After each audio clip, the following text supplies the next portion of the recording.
سامعین، آپ سماعت کر رہے ہیں کتاب ہماری عادتیں اور ہمارے جذبات۔ آج کا جو عنوان ہے وہ ہے مصروفیت۔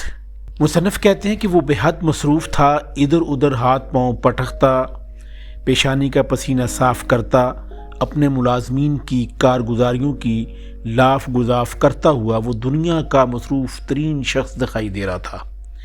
تقریباً 2 درجن ربڑ کی مہریں اس کے سامنے پھیلی ہوئی تھیں۔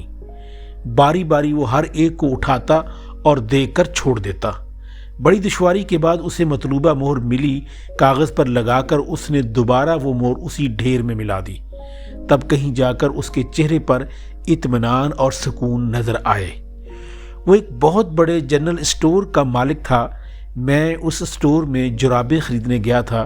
اس کا مالک میرے لیے جراب کے ڈبے تلاش کر رہا تھا، لیکن وہ مل نہیں رہے تھے۔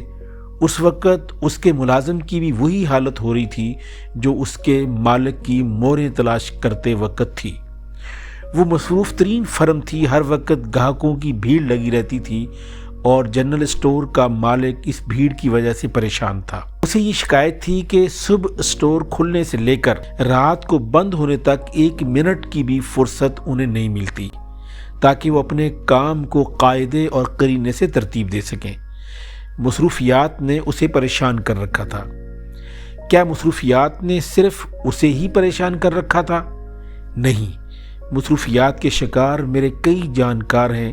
ایک وہ ہیں جن کے پاس ذاتی کار ہے، لیکن وہ پھر بھی کبھی بھی وقت مقررہ پر نہیں پہنچتے۔ میں ہی نہیں، میرے سب دوست ان سے نالاں ہیں۔ اپنے پھیلائے ہوئے کاموں کو سمیٹتے سمیٹتے ہی انہیں اتنی دیر لگ جاتی ہے کہ مجبوراً انہیں اپنے وعدے میں جھوٹا ثابت ہونا پڑتا ہے۔ دوسرے ایک پریس کے مالک ہیں۔ مصروفیات نے انہیں بھی چنگل میں لے رکھا ہے۔ اس کساد بازاری اور کاروباری مقابلے کے دور میں بلکہ کام نہ ملنے کی وجہ سے کئی پریس بند ہو جاتے ہیں۔ انہیں کام کی زیادتی کی وجہ سے پریس بند کرنا پڑا ہے۔ یقیناً یہ بات چونکا دینے والی ہے، لیکن ہے صحیح۔ ان کے پاس کام اس قدر جمع ہو جاتے ہیں کہ وہ کوئی بھی کام ٹھیک وقت پر نہیں کر پاتے۔ ٹھیک وقت پر کام نہ ملنے کی وجہ سے گاہک ناراض ہو جاتے ہیں اور پھر کام نہ دینے کی قسم کھا لیتے ہیں۔ نتیجے کے طور پہ انہیں پریس بند کر دینا پڑتا ہے۔ حال ہی میں پریس کا نام بدل کر انہوں نے دوسرا پریس جاری کیا ہے۔ 2 سال قبل میں بھی مصروفیات کے آہنی سکنجے میں بری طرح جکڑا ہوا تھا۔ نہ کھانے پینے کی سود، نہ آرام کا خیال، ہر وقت کام کا انبار آگے پڑا رہتا ہے، کہیں آ جا نہیں سکتا، حتیٰ کہ مرنے تک کی فرصت نہیں۔ ان دنوں میں ہر چیک پر 2 قسم کے دستخط کیا کرتا تھا، ایک طرف نام سے اور دوسری طرف ذات کے ساتھ پورے نام سے۔ لوگ وجہ پوچھتے تو میں انٹ شنٹ بہانہ بنا کر بات ٹال دیتا، لیکن حقیقت یہ تھی کہ میں اپنے سائن کرنا بھول چکا تھا کہ بینک میں حساب کھلواتے وقت میں نے کس نام سے دستخط کیے تھے۔ اتنی فرصت نہیں تھی کہ بینک جا کر آدھا گھنٹہ اپنے اصلی دستخط جاننے میں ضائع کرتا، اس لیے دونوں دستخط کر دیتا تاکہ جو صحیح ہو اس پر چیک کیش ہو جائے۔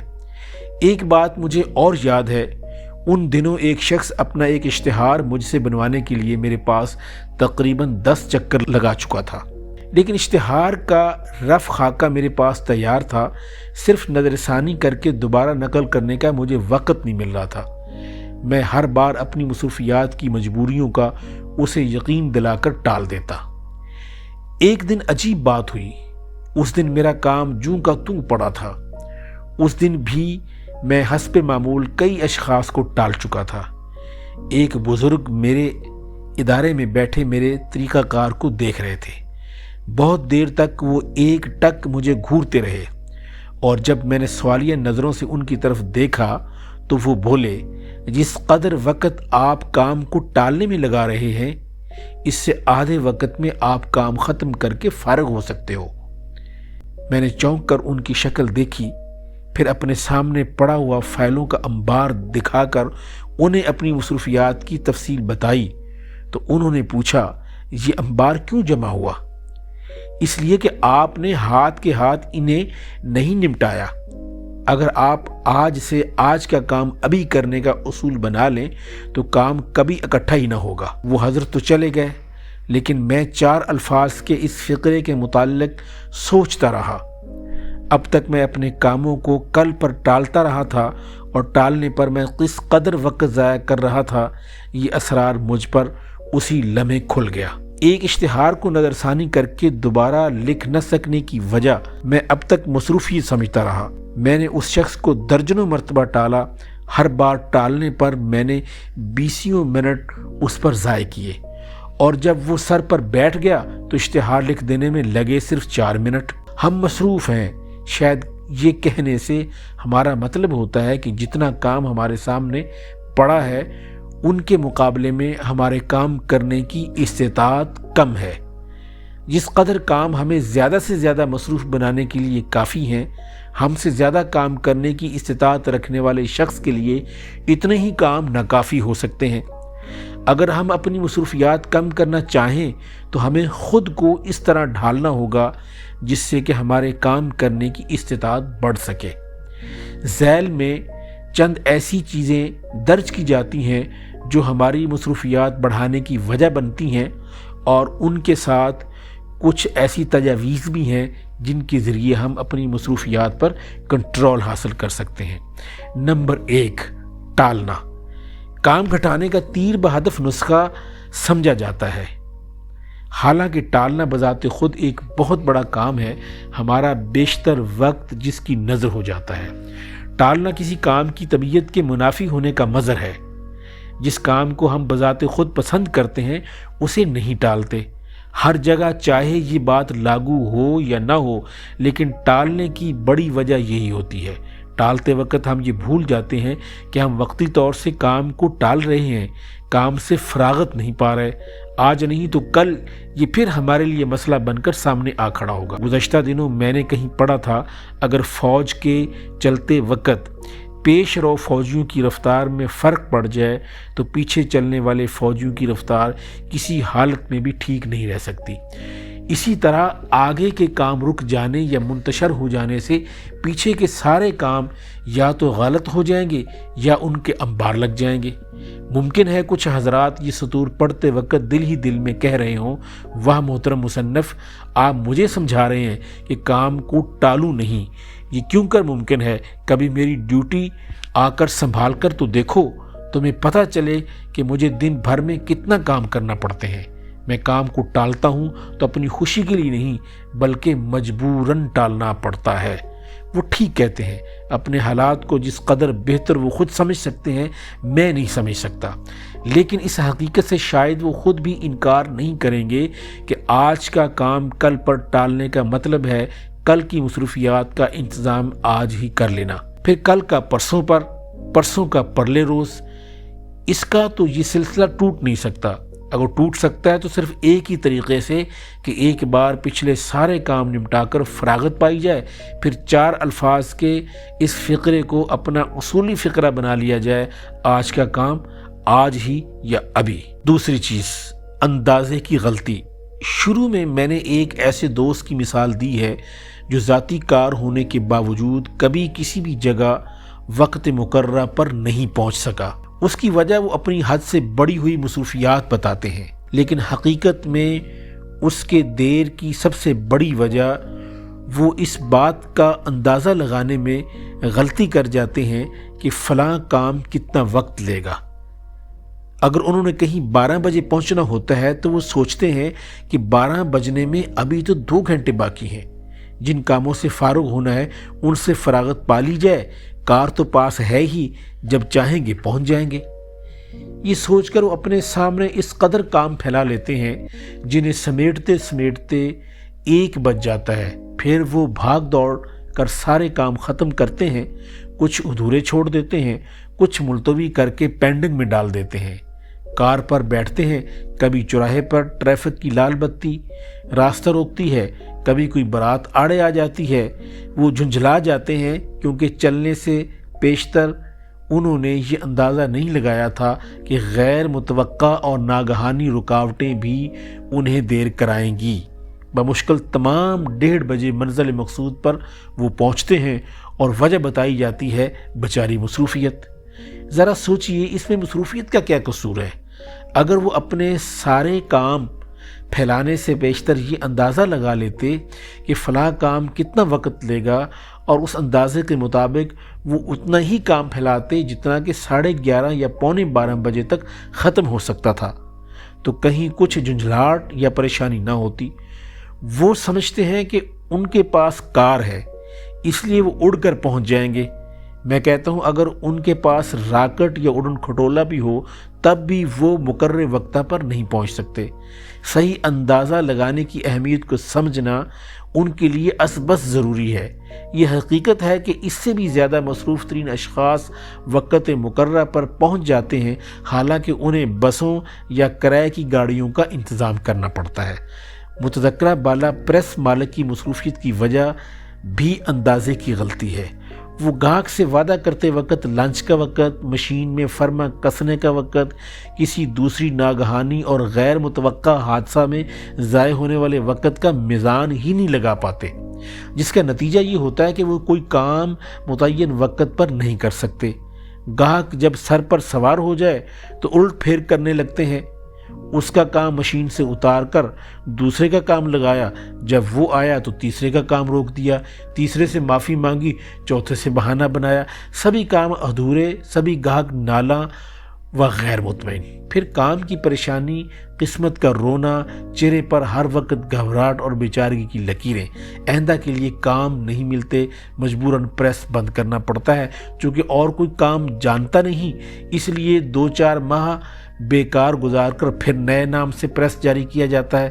عادتیں وہی ہیں، اس لیے پریس کے تیسرے نام کی تلاش شروع ہو جاتی ہے۔ اندازے کی غلطی لگانے والے شخص صرف کاموں میں لگنے والے وقت ہی کی نہیں، زندگی کے ہر معاملے میں یہی غلطی کرتے ہیں۔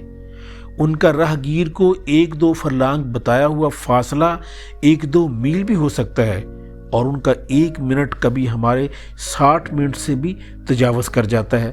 بس دوسروں کو اور خود کو پریشانی سے بچانے کے لیے صحیح اندازہ لگانا سیکھیے، یہ ایک نہایت ضروری قدم ہے۔ مصروفیات گھٹانے میں بھی مددگار ثابت ہو سکتا ہے اور ہمارے سامنے کاموں کے انبار بھی نہیں لگنے دیتا، ہمارے جھوٹے ثابت ہونے والے وعدوں سے بچاتا ہے۔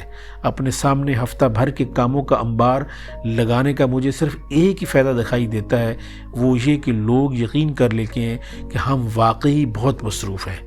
اگر کوئی شخص خود کو مصروف آدمی کہلوانے کا لالچ چھوڑ کر واقعی اپنے سبھی کام مصروف زہر ہوئے بغیر نمٹانا چاہے تو اسے چاہیے کہ جو کام ہو چکا ہے اسے اپنے سامنے سے ہٹا دے، جو کام بعد میں کرنا ہے اسے بھی اپنے سامنے سے ہٹا دیا جائے، اپنے سامنے صرف وہی کام رکھے جو اب کرنا ہے۔ تیسری چیز، بے ترتیبی۔ جنرل اسٹور کے مالک کو وقت کی کمی کی شکایت تھی۔ وہ وقت میں سے ایک مہر تلاش کرنے کے لیے ہر دفعہ 2 منٹ ضائع کرتے تھے۔ اگر انہیں دن میں 20 مرتبہ مہر ڈھونڈنا پڑے تو وہ بڑی آسانی سے اس حساب سے 40 منٹ ضائع کرتے ہیں، لیکن ایک مرتبہ اکٹھے 15 منٹ لگا کر قاعدے کرینے سے اسے ترتیب نہیں دے سکتے، غیر ضروری کام اپنے سامنے سے ہٹا نہیں سکتے۔ وقت نہیں ہے کا شور تو ہم سب کرتے ہیں، لیکن بے ترتیبی اور بے ڈھنگے پن سے کام کر کے ہم جس قدر وقت ضائع کرتے ہیں اس کا حساب نہیں لگاتے۔ سر ولیم اوسلر نے سوال کیا تھا کہ ہم کم محنت کر کے اپنی فطری قابلیت و صلاحیت سے کیسے فائدہ اٹھا سکتے ہیں؟ اس نے اپنے سوال کا جواب بھی خود ہی دیا تھا کہ ترتیب اور ڈھنگ کے ساتھ کام کر کے۔ اور ہم کیا کرتے ہیں؟ اپنے سامنے آج، کل، پرسوں اور اس پورے ہفتے کے کاموں کا انبار لگا لیتے ہیں اور پھر اس سے خود مروب ہوتے ہیں اور دوسروں کو بھی روب میں لے آنے کی کوشش کرتے ہیں۔ ایک کام ادھورا چھوڑتے ہیں تو دوسرا پکڑ لیتے ہیں، ایک ہی کام کو 2 مرتبہ کر کے دگنا وقت صرف کرتے ہیں۔ یہ نہیں کرتے کہ جو کام ہم اب نہیں کر رہے اسے اپنے سامنے سے ہٹا دیں تاکہ سامنے وہی کام رہے جو اب ہمیں کام کرنا ہے۔ آپ سماعت کر رہے ہیں ہماری عادتیں اور ہمارے جذبات، مصنف دیانت ورما۔ آگے کا عنوان ہے یادداشت۔ مصنف کہتے ہیں، کیا آپ کی یادداشت کمزور ہے؟ میرا خیال ہے کہ 100 میں سے 90% لوگوں کا اس سوال کا جواب ہاں میں دیں گے، لیکن کیا واقعی 90% لوگوں کی یادداشت اتنی ہی کمزور ہوتی ہے جتنی کہ وہ سمجھتے ہیں؟ اس سے پہلے کہ ہم اس مسئلے پر تفصیل کے ساتھ غور کریں، اگر ہم بھولنے کی کچھ قسموں کو سمجھ لیں تو سہولت رہے گی۔ بھلکڑ لوگوں کی پہلی مثال اس طالب علم کی سی ہے جسے اپنی نصابی کتابوں میں سے کسی کا بھی کوئی باب یاد نہیں۔ والدین نے اسے دماغ کے لیے مقوی غذا دی لیکن پھر بھی کامیابی حاصل نہ ہو سکی۔ دوسری مثال فرائیڈ کے بیان کردہ اس مشہور سائنسدان کی ہے جس کی شادی صرف اس لیے رک گئی کہ وہ مقررہ وقت پر گرجے میں جانے کی بجائے اپنی تجربہ گاہ میں چلا گیا۔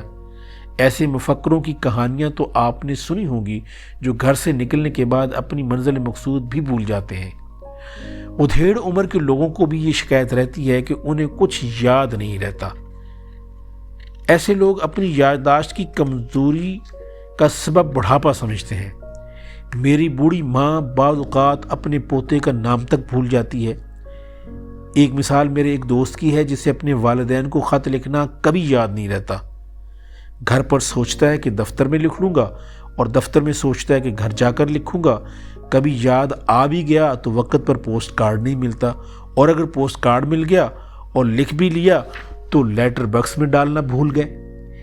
یہ بات تو عام ہے کہ کسی جگہ کوئی چیز رکھ کر ہم بھول جاتے ہیں اور پھر اس کی تلاش میں سارا گھر چھان مارتے ہیں۔ سفر پر جاتے وقت ضروری سامان بھول جاتے ہیں، اس کی تعداد بھی بہت کافی ہے۔ لوگوں کے نام اور ان کے ساتھ کیے گئے وعدے تو ہم اکثر بھول جاتے ہیں۔ کئی دفعہ ایسا بھی ہوتا ہے کہ دعوت نامہ ملنے کے بعد ہم مقررہ وقت پر پہنچنا بھول جاتے ہیں اور یاد اس وقت آتا ہے جب وقت گزر چکا ہوتا ہے۔ کچھ لوگوں کو خواب یاد نہیں رہتا اور اس کا سبب بھی وہ اپنی یادداشت کی کمزوری سمجھتے ہیں۔ اور مجھے بھی کسی دن کی صحیح تاریخ یاد نہیں رہتی، بات کرتے کرتے بھول جاتا ہوں کہ کیا کہہ رہا ہوں، لیکن آپ کو یہ جان کر تعجب ہوگا کہ میرے قریبی لوگ میری یادداشت کو غضب کی سمجھتے ہیں۔ اب سمجھنا یہ ہے کہ 90% لوگوں کو اپنے بارے میں جو خیال ہے کیا وہ صحیح ہے؟ اگر یادداشت نام کی کوئی قوت ہمارے اندر موجود ہے تو وہ نہ بڑھاپے میں کمزور ہوتی ہے نہ بچپن میں تیز۔ وہ جیسی ہے وہ ساری زندگی ویسی ہی رہتی ہے۔ بڑھاپے کی نسبت بچپن میں ہمیں اپنی یادداشت کچھ تیز معلوم ہوتی ہے۔ اس کی 2 وجوہات ہیں۔ ایک وجہ یہ ہے کہ ہر نئی اور عجیب چیز ہمیں دیر تک یاد رہتی ہے۔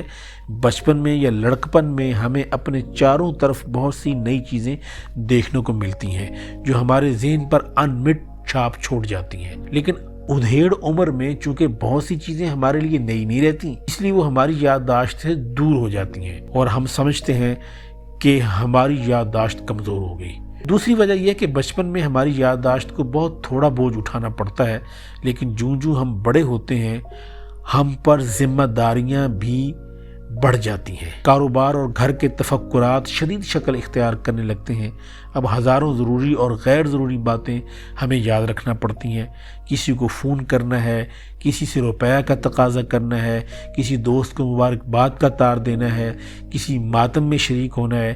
اس طرح یادداشت پر بوجھ بڑھ جاتا ہے۔ بڑھتے ہوئے کاروبار کے لیے ہم اپنے کئی معاون رکھ لیتے ہیں، لیکن اپنی یادداشت پر بڑھتا ہوا بوجھ اٹھانے کے لیے معاون رکھنے کی بات ہم نہیں سوچتے، اور شاید اسی وقت سے ہمیں اپنی یادداشت کی صحت پر شک ہونے لگتا ہے۔ اس کے بعد جب ہمیں مسلسل اس کا ثبوت ملتا ہے تو ہمیں اپنی یادداشت کے متعلق قائم کیا ہوا اپنا خیال کافی وزندار معلوم ہونے لگتا ہے، جہاں تک کہ ہم اسے ایک ناقابل علاج بیماری سمجھ کر اپنے بھلکڑ ہونے کا اعلان کر دیتے ہیں، یا اپنی یادداشت کی کمزوری کو ایک قدرتی آفت یا عارضہ سمجھ کر دل برداشتہ ہو جاتے ہیں۔ عام طور سے یادداشت کی جس کمزوری کو ہم بیماری سمجھتے ہیں وہ دراصل کوئی بیماری نہیں ہوتی، بلکہ محض ایک عادت ہوتی ہے جسے ہم خود اپنی مرضی سے اپنے گلے میں باندھ لیتے ہیں۔ اب سوال یہ ہے کہ اس عادت سے چھٹکارا کیسے پایا جائے؟ اس لیے ضروری ہے کہ سب سے پہلے اسباب کا پتہ چلایا جائے۔ کسی چیز یا کام کو بھول جانے کا سب سے بڑا اور پہلا سبب یہ ہوتا ہے کہ ہم اس چیز یا کام کو یاد رکھنے کے بہت زیادہ خواہش مند نہیں ہوتے۔ اب اس حقیقت کے پس منظر میں مذکورہ بالا مثالوں پر نظر ڈالیے کہ والدین کی طرف سے ہر کوشش کے باوجود اسکول کے اس طالب علم کو سبق یاد نہیں رہتا، لیکن میں پوچھتا ہوں کہ آپ اسے کودن کیسے کہہ سکتے ہیں جبکہ اسے فلموں کے پورے گانے یاد ہیں، اور کسی بھی مقبول عام فلم کے پورے مکالمے وہ آپ کو اداکاروں کے ساتھ سنا سکتا ہے۔ کسی اداکارہ کے صرف ہونٹ یا آنکھیں دیکھ کر اس کا نام بتانے کے مقابلے میں وہ اول آ سکتا ہے۔ ایک ایسے بدھو طالب علم کے ساتھ تاش کھیلنے میں کئی مرتبہ مات کھا چکا ہوں۔ وہ 52 پتوں کی تفصیل اپنے ذہن میں رکھتا تھا، مرغن غذاؤں نے جو فائدہ کرنا تھا سو کیا، مگر یاد صرف وہی کچھ رکھ سکتا ہے جسے یاد رکھنے کی زبردست خواہش اس میں موجود ہو۔ اگر کوئی سائنسدان شادی کے وقت گرجا جانے کی بجائے اپنی تجربہ گاہ میں جا پہنچتا ہے تو ظاہر ہے کہ شادی کے مقابلے میں اپنے تجربوں پر زیادہ اہمیت اسے حاصل ہے۔ اگر اس کی یادداشت میں کوئی نقص ہوتا تو وہ تجربہ گاہ میں بھی نہ جا سکتا، وہ اسے کیسے یاد رہے گی؟ میری ماں اپنے پوتے کا نام تو بھول سکتی ہے، لیکن اپنے اور رشتہ داروں کے بزرگوں کے شراہد کی تاریخیں اسے برابر یاد رہتی ہیں۔ اسے انگریزی تاریخیں یاد رہتی ہوں یا نہ رہتی ہوں، لیکن ایکاوشی، پورنماشی یا سنگرانتی کی تاریخیں وہ کبھی نہیں بھولتی۔ میرا دوست اپنے والدین کو خط لکھنا تو بھول جاتا ہے، لیکن اپنی محبوبہ کو خط لکھنا کبھی نہیں بھولتا۔ یہ کیوں؟ چیزوں کو کسی جگہ رکھ کر بھول جانا اس بات کی علامت ہے کہ ان کے لیے کوئی خاص جگہ مقرر نہیں کی گئی۔ یادداشت میں یہ بات تو محفوظ رہ سکتی ہے کہ چابی کے لیے مقررہ جگہ میز کی دراز ہے، مگر یہ اسی صورت میں ہو سکتا ہے جب چابی کو ہر مرتبہ میز کی دراز میں رکھا جائے۔ اگر چابی کو کبھی کوٹ کی جیب میں ڈال دیا جائے، کبھی ریڈیو کے اوپر رکھ دیا جائے، ظاہر ہے اسے تلاش کرنے کے لیے چوہوں کی بلوں سے لے کر پانی کے مٹکوں تک ہر جگہ ہی دیکھنا پڑے گا۔ سفر پر نکلتے وقت ضروری ساز و سامان بھول جانے والے لوگ دراصل وہی ہیں جنہیں اپنی یادداشت پر ناز ہوتا ہے۔ وہ سمجھتے ہیں کہ عین روانگی کے وقت وہ پل بھر میں ساری چیزیں اکٹھی کر لیں گے، لیکن بھولنے کی تیز رفتار سے وہ واقف نہیں ہے۔ اس وقت ان کے دماغ میں اتنی افراتفری اور عجلت ہوتی ہے کہ بس جو سامان سامنے آیا اسے لے لیا اور باقی سب کچھ بھول گئے۔ لوگوں کے نام بھولنے کا عمل اس بات کی غمازی کرتا ہے کہ ان کی طرف ہمارا کتنا جھکاؤ ہے۔ وعدے بھی وہی پورے ہوتے ہیں جنہیں پورا کرنے کا ہم دل سے خواہش مند ہوتے ہیں۔ دعوت کی جگہ پر نہ پہنچ سکنے کا سبب ہماری دلی عدم خواہش ہوتی ہے۔ جہاں جانے سے ہمیں دلچسپی ہوتی ہے وہاں ہم وقت سے پہلے ہی پہنچتے ہیں، بلکہ اس کے لیے کئی دن پہلے سے پروگرام بنانا شروع کر دیتے ہیں۔ خواب یاد نہ رہنے کا تعلق شعوری اور لاشعوری کیفیات سے ہے۔ جب ہم سو جاتے ہیں تو ہمارا شعور بھی سو جاتا ہے اور تب لاشعور بیدار ہوتا ہے۔ ہمارے لاشعور میں باتیں چھپی رہتی ہیں، وہ ہمیں خواب کی شکل میں دکھائی دیتی ہیں۔ جاگنے پر لاشعور پھر پس منظر میں چلا جاتا ہے اور شعور اپنا کام کرنے لگتا ہے، چونکہ ان دونوں میں سے عموماً صرف ایک ہی ڈیوٹی پر رہتا ہے۔ اس لیے خواب میں بیداری کی اور بیداری میں خواب کی باتیں ہمیں اکثر یاد نہیں رہتی۔ آج کی تاریخ بھول جانا یا بات کرتے کرتے موضوع بھول جانا دماغ کی حد درجہ مصروفیت کا نتیجہ ہے، نہ کہ یادداشت کی کمزوری کا۔ غرض مذکورہ بالا سب باتوں سے اس امر کی تصدیق ہوتی ہے کہ ہم کسی خاص بات کو صرف اسی وقت بھولتے ہیں جب ہمیں اس میں دلچسپی نہیں ہوتی۔ بیماری کی شدت میں ہمیں وقت پر دوائی لینا یاد رہتا ہے، لیکن جو ہی شدت کم ہوئی ہم دوائی کا وقت بھولنے لگتے ہیں۔ اس کا مطلب یہ ہے کہ تکلیف سے نجات حاصل کرنے کی جس زبردست خواہش کے زیر اثر ہم دوائی کا وقت یاد رکھے ہوئے تھے وہ پوری ہو چکی ہے، لیکن عملی زندگی میں ہمیں صرف وہی کچھ تو نہیں کرنا پڑتا جو ہماری خواہش کے عین مطابق ہو۔ اس لیے ایسی حالت میں ہمیں پسندیدہ اور غیر پسندیدہ ہر قسم کی یادوں کو بر وقت یاد کرنے کے لیے ایک معاون کی ضرورت پڑتی ہے۔ میں نے تو ایک ایسا مددگار رکھا ہوا ہے اور دراصل اسی کی وجہ سے لوگ میری یادداشت کو حیرت انگیز سمجھنے لگے ہیں۔ ایسے معاون کے متعلق ایک روسی کہاوت مشہور ہے، یاد رکھنا بلا شبہ بہت اچھی عادت ہے، لیکن نوٹ بک کو معاون بنانا اس سے بھی اچھی عادت ہے۔ نوٹ بک بہت اچھا معاون ثابت ہو سکتا ہے۔ پرانے زمانے میں نوٹ بک یا ڈائری کا کام رومال کی گانٹھوں سے لیا جاتا تھا۔ یہ گانٹھیں خاص باتوں کے یاد رکھنے کے لیے ہوتی تھیں اور ان کی مدد سے ہم متعلقہ بات کو ذہن میں تازہ کر لیتے تھے۔ اب بھی بعض لوگوں کے نزدیک گانٹھ کی وہی اہمیت ہے جو ڈائری کی ہے۔ ایک اور بات، ڈائری یا نوٹ بک کو جب تک بار بار کھولا نہیں جائے گا اس کا کوئی خاص فائدہ نہیں۔ میرے ایک دوست ڈائری رکھتے ہیں، انہوں نے مجھے خاص کتاب لا کر دینے کا وعدہ کیا اور یہ بات اپنی ڈائری میں نوٹ کر لی۔ تیسرے دن ملے تو دیکھتے ہی کہنے لگے، اوہ بھائی معاف کرنا، میں نے تو لکھ لیا تھا لیکن گھر جا کر ڈائری دیکھنے کا موقع ہی نہیں ملا۔ ظاہر ہوا کہ ایسی نوٹ بک کا کوئی فائدہ نہیں جسے بار بار کھول کر نہ دیکھا جائے۔ ہاں، یوں کہیے کہ ایسے معاون کا کوئی فائدہ نہیں جس سے کوئی کام ہی نہ لیا جا سکے۔ اچھا، مان لیا آپ دفتر سائیکل پر جاتے ہیں اور آج آپ کو حسب ذیل چیزیں اپنے ساتھ لے جانی ہیں۔ رومال جو اکثر گھر میں رسی پر ہی ٹنگا رہ جاتا ہے، دفتر کی میز کی دراز کی چابی، فاؤنٹین پین، گھڑی اور دفتر کی وہ فائل جسے آپ دیکھنے کے لیے گھر لائے تھے۔ رات کو بیوی سے وعدہ بھی کیا تھا ایک دو جگہ فون کرنے کا، اس کا ایک خط بھی ڈاک میں ڈالنا تھا اور دفتر کے ایک دو کام اور بھی کرنا ہے جنہیں بھول جانے کا خدشہ آپ کو ابھی سے ستا رہا ہے۔ اب سوال یہ کہ آپ ان سب باتوں کو نوٹ بک میں لکھنے بیٹھیں گے، ایسی چھوٹی چھوٹی باتیں لکھنے سے تو وہ فضول ہی بڑھتی رہے گی، اس لیے اس مسئلے کا کوئی دوسرا حل نکالنا ہوگا۔ مجھے یہ مسئلہ جب درپیش ہو تو میں یوں کرتا ہوں، سب سے پہلے میں یہ سوچوں گا کہ ایسی کون سی چیز ہے جس کے بغیر میں دفتر پہنچ ہی نہیں سکتا۔ ظاہر ہے کہ یہ چیز میری سائیکل ہے، چنانچہ میں سب چیزوں اور کاموں کا تعلق اپنی سائیکل سے جوڑ دوں گا۔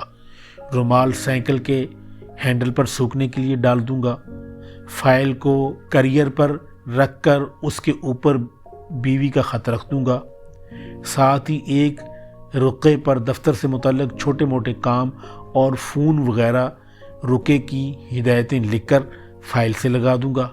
میز کی چابی، پین اور گھڑی اس کوٹ کی جیب میں رکھوں گا جسے پہن کر مجھے دفتر جانا ہے، یا پھر ان کے لیے ایک خاص جگہ مقرر کر دوں گا۔ اس طرح سب چیزیں ایک دوسرے سے وابستہ ہونے کی وجہ سے یاد رہیں گی اور دفتر پہنچ کر سبھی ضروری کام آسانی اور سہولت سے انجام پا جائیں گے۔ اس ترتیب کو ہم یادداشت کی تنظیم کہہ سکتے ہیں، کیونکہ اس کی مدد سے ہم اپنے پسندیدہ اور ناپسندیدہ سبھی کام بغیر کسی تکلیف یا مشکل کے انجام دے سکتے ہیں۔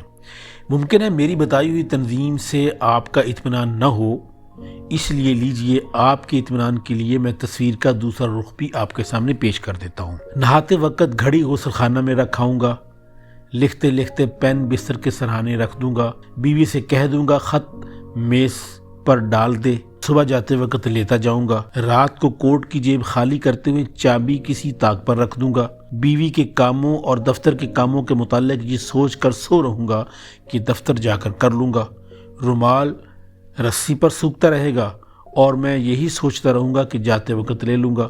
تو ظاہر ہے کہ یہ سب چیزیں اکٹھی یاد نہیں آئیں گی اور میں یہ کہتا رہوں گا کہ کم بخت یادداشت دھوکہ دے گئی۔ تو فرمائیے اس میں یادداشت کا کیا قصور ہے؟ اس مثال سے میں نے کافی حد تک یہ بات واضح کرنے کی کوشش کی ہے کہ یادداشت کی مناسب تنظیم سے ہم زیادہ سے زیادہ یادیں محفوظ رکھ سکتے ہیں۔ اس غرض سے ہمیں اپنی یادوں کو 3 زمروں میں تقسیم کر دینا چاہیے۔ نمبر 1، بھلا دینے کے لائق یادیں۔ ان میں عداوتیں، جھگڑے، تکلیف دہ یادیں اور عارضی کام آتے ہیں، کام ہو جانے کے بعد انہیں بھول جانا ہی مستحسن ہے۔ نمبر 2، نوٹ بک میں لکھنے کے لائق یادیں۔ اس میں ملنے والوں کے نام اور پتے، خاص واقعات، وعدے، فون نمبر وغیرہ درج کیے جا سکتے ہیں۔ اگر ایسی نوٹ بکوں کے بھر جانے پر انہیں نمبر شمار ڈال کر محفوظ کر دیا جائے تو کسی خاص محنت کے بغیر اچھی خاصی ڈائریکٹری بن جائے گی۔ برسوں کے بعد بھی جب ہم ان بکوں کو کھولیں گے تو ہمیں اپنی زندگی میں ملنے والے خاص افراد فوراً یاد آ جائیں گے۔ نمبر 3، ذہن میں رکھے جانے والی یادیں۔ اس زمرے میں وہ سب یادیں آتی ہیں جو مذکورہ بالا دونوں زمروں میں نہیں آتی۔ اب اگر آپ ان سب باتوں کو محض جھمیلا سمجھتے ہیں تو ظاہر ہے کہ آپ چھوٹی تکلیفوں سے بچنے کے لیے بڑی تکلیف اٹھانے کو تیار ہو جائیں گے۔ یعنی آپ دن میں 10 مرتبہ اپنی پیشانی پر چٹکی بجانے پر تو تیار ہیں، لیکن نوٹ بک نہیں رکھ سکتے۔ روزمرہ کی چیزوں کے لیے کوئی خاص جگہ مقرر کرنے کی تکلیف تو آپ کو گوارا نہیں، مگر انہیں ڈھونڈنے کے لیے سارا گھر چھاننے کو آپ ہر وقت کمر بستہ رہتے ہیں۔ اب اگر آگے آپ کو اختیار ہے کہ آپ چاہیں تو یادداشت کو اپنی لونڈی بنا کر رکھیں یا خود اس کے غلام بن کر ساری زندگی گزار دیں۔ ایک بات اور، اگر کوئی بات عین وقت پر یاد نہ آئے تو اسے یاد کرنے کی فضول کوشش نہ کیجیے، بلکہ اس وقت اسے بھلا دیں۔ 99% حالتوں میں ایسا ہوتا ہے کہ بھولی بسری یاد آئندہ 24 گھنٹوں میں ایک لمحے کے لیے جھلک دکھانے ضرور آتی ہے۔ اس وقت اسے نوٹ بک میں لکھ کر اپنا عمر قیدی بنا لیں۔ آخر میں اس مضمون کی موٹی موٹی باتیں ایک بار پھر دہرا دینا چاہتا ہوں۔ ہم صرف وہی باتیں یاد رکھ سکتے ہیں جنہیں یاد رکھنے کی ہم شدید خواہش رکھتے ہیں۔ جب ہم بات کرتے کرتے بھولنے لگیں تو ہمیں یہ نہ سوچنا چاہیے کہ ہماری یادداشت کمزور ہو گئی ہے، سمجھیں کہ اس پر بوجھ بڑھ گیا ہے اور اسے مددگار کی ضرورت ہے۔ ہاں، مددگار سے کام لینا ہمیں کسی حالت میں نہیں بھولنا چاہیے۔ ہمیں اپنی یادداشت کو ضرورت سے زیادہ قوی سمجھ کر اس پر اتنا بوجھ نہیں ڈالنا چاہیے کہ وقت پر کوئی کام یاد ہی نہ آئے۔ بار بار بھول جانے کو کوئی بیماری یا قصور نہیں سمجھنا چاہیے، بلکہ حد سے زیادہ دماغی مصروفیت کو اس کا سبب قرار دیا جانا چاہیے۔ کم از کم اتنا تو یاد رکھنا چاہیے کہ بھولنے کی رفتار حیرت انگیز طور پر تیز ہوتی ہے۔ یادداشت سے اچھا کام لینے کا صحیح طریقہ یہ ہے کہ ہم اس پر ضرورت سے زیادہ بوجھ نہ ڈالیں۔ بھلانے لائق باتیں بھلا دی جائیں، یاد رکھنے لائق باتیں نوٹ کر لی جائیں، اور باقی جو کچھ بچے اسے اپنی عام یادداشت کے حوالے کر دیں۔